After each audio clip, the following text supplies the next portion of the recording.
The spacesuit. It is essential for humans to survive the harsh environments of space. Without it, a human can die in less than a minute. Many experts believe the Earth has been visited by aliens for thousands of years. But if we can't survive space travel without a protective suit, how can they? Join us as we uncover alien spacesuit sightings.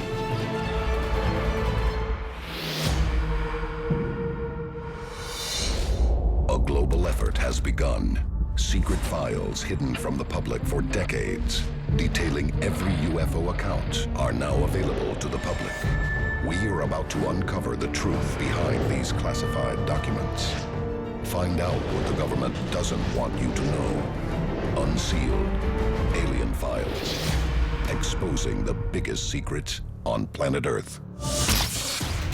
Unsealed in Algeria, 1933.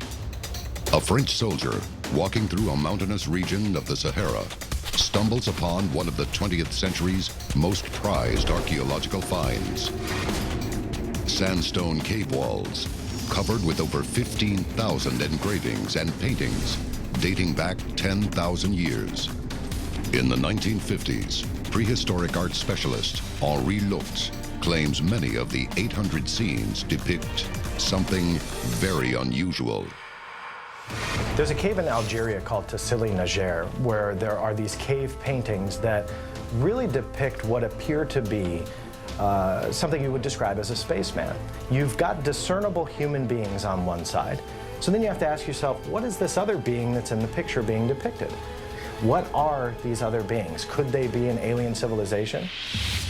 Ancient art depicting oversized bodies wearing what look like helmets is a common image across many cultures. We may never know what these ancient people's true intention was, but in the modern world, encounters with otherworldly beings dressed in what can only be described as spacesuits is common. Unsealed case file, the Finland incident, February 5th, 1971, Kinula, Finland.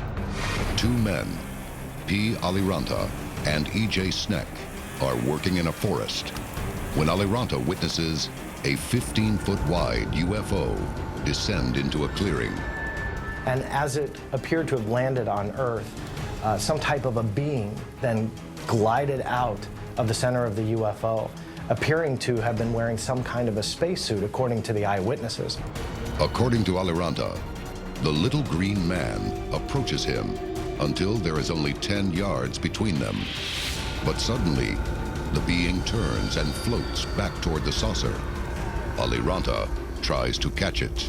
As this eyewitness tried to touch the being, as he did so, he realized that this being, this entity, was very hot. He described it as like a hot iron. And he said that he had burns on his hands that lasted for a couple weeks after the encounter. The Finland incident exposes an alarming trait that has been witnessed time and time again by many who encounter human-like extraterrestrials. They seem to be wearing a protective outer layer, much like a spacesuit. But why? So why would an alien need a spacesuit to begin with? Well, obviously they've evolved on another planet with a different atmosphere, different germs, if there are germs on another world. So that suit would have to protect them from everything that's on our planet, and it'd have to do it very efficiently. On Earth, mountain climbers refer to any point above 26,000 feet as the death zone, where the human body cannot acclimatize, and the lack of oxygen becomes life-threatening. And at 62,000 feet, air pressure is so low that human blood can boil, causing death within minutes.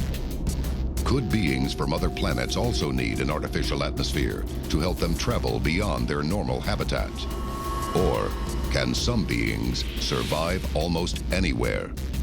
Recently, amateur biologist Mike Shaw made a claim that astounded the world by postulating that a tiny, 8-legged aquatic animal called a tardigrade may have come from another planet. So the tardigrade is one of the smallest animals we have on our planet. It can survive extremes of cold, it can be frozen, It can survive the Marianas Trench, boiling water. It can survive UV radiation. So it survives on our planet, and it can survive off our planet. If tardigrades are able to survive space, perhaps other types of creatures can. Biologists studying tardigrades wonder if the animal's dynamic exoskeleton protects it from the perils of space. But how did the tardigrade evolve its protective outer covering? And how can humans use technology to emulate it?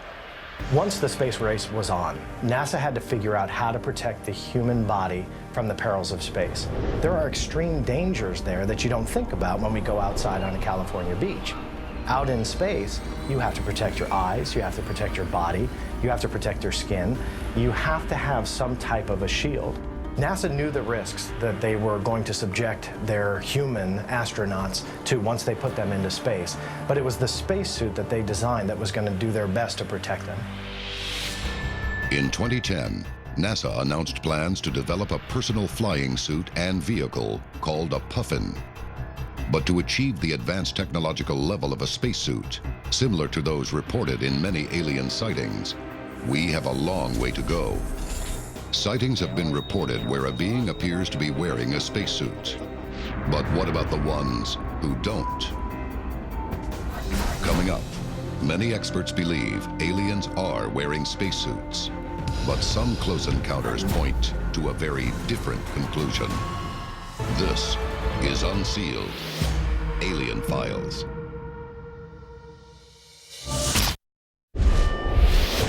Welcome back to Unsealed Alien Files. Ufologists believe many extraterrestrial visitors may be wearing a form of spacesuit as protection from the Earth's atmosphere. Unsealed case file, the Hopkinsville incident. August 21st, 1955, Kentucky, USA.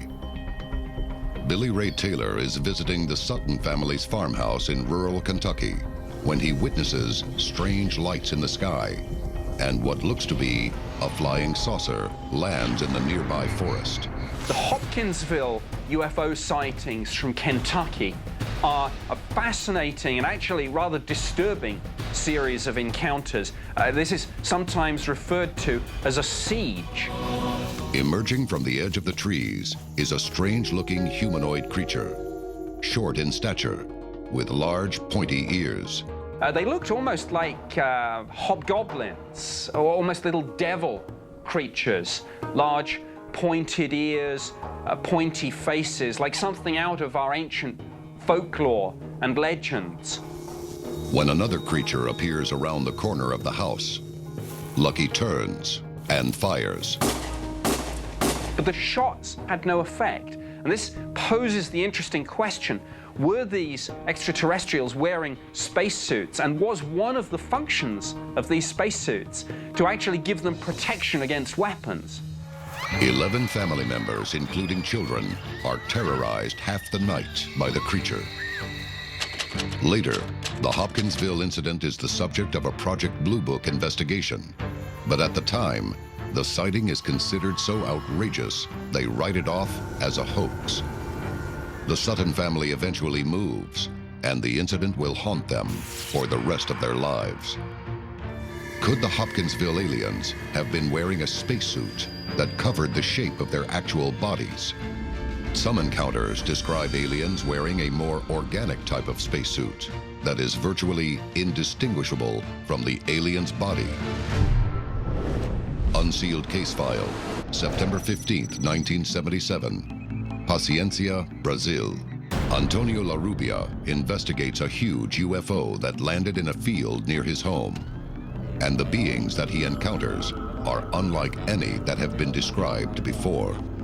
It's almost ground zero for the idea which runs through a lot of UFO-related narrative that the whole purpose behind extraterrestrial visitation is study of human beings. This was a case where it was alleged that the central witness was effectively taken in to a spaceship, subjected to some sort of medical examination. So it's almost like some a first medical and then psychological test. Exactly what we'd probably do if we encountered and wanted to study aliens.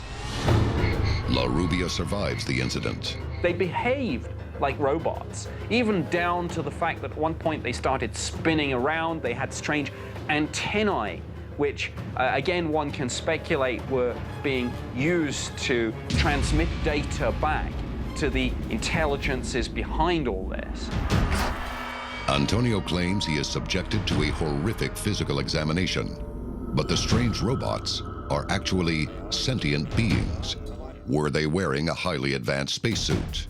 Or something even more astounding?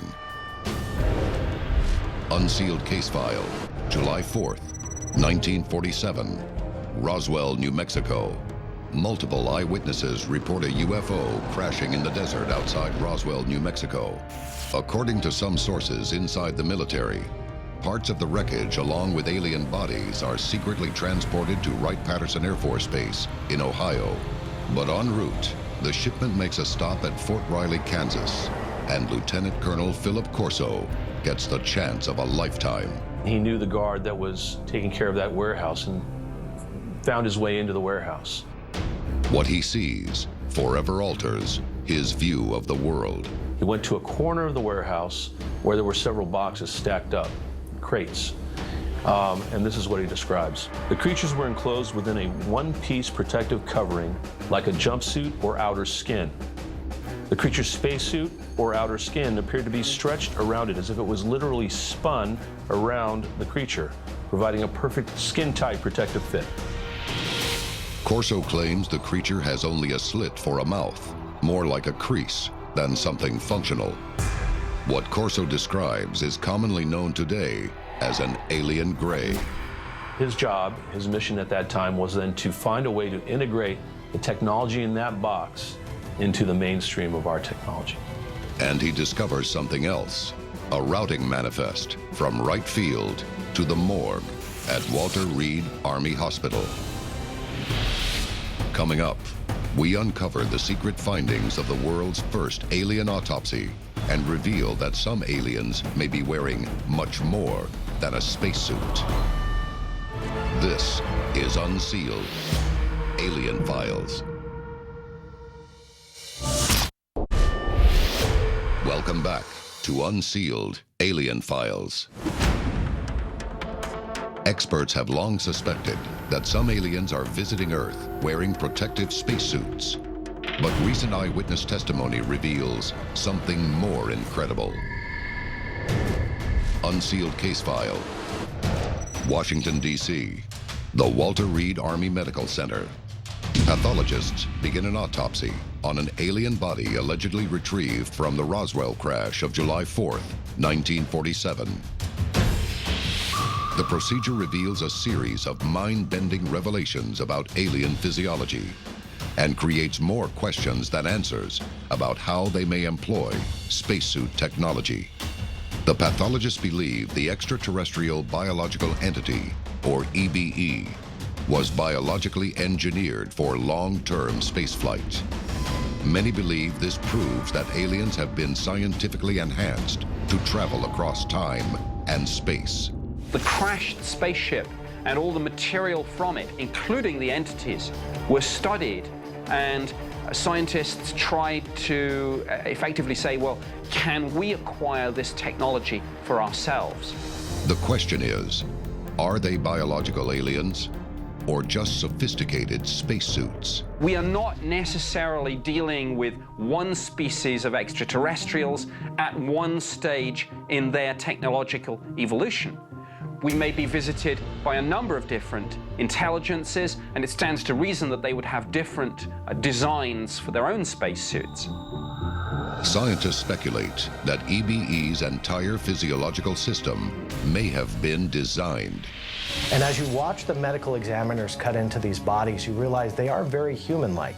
They are very similar to how humans are in today's society, with 2 arms, 2 legs, a foot, two hands. The medical examiners looked into that, and you can see a lot of correlation between the human race and what potentially had evolved on an alien planet. Many of the autopsy findings leave scientists baffled. The technology is far beyond what we have here on Earth. Who or what is piloting these spacecraft? And how do they do it? And what do we need to do? We need to understand it. It's a basic fundamental to our human mind. We need to understand the unknown.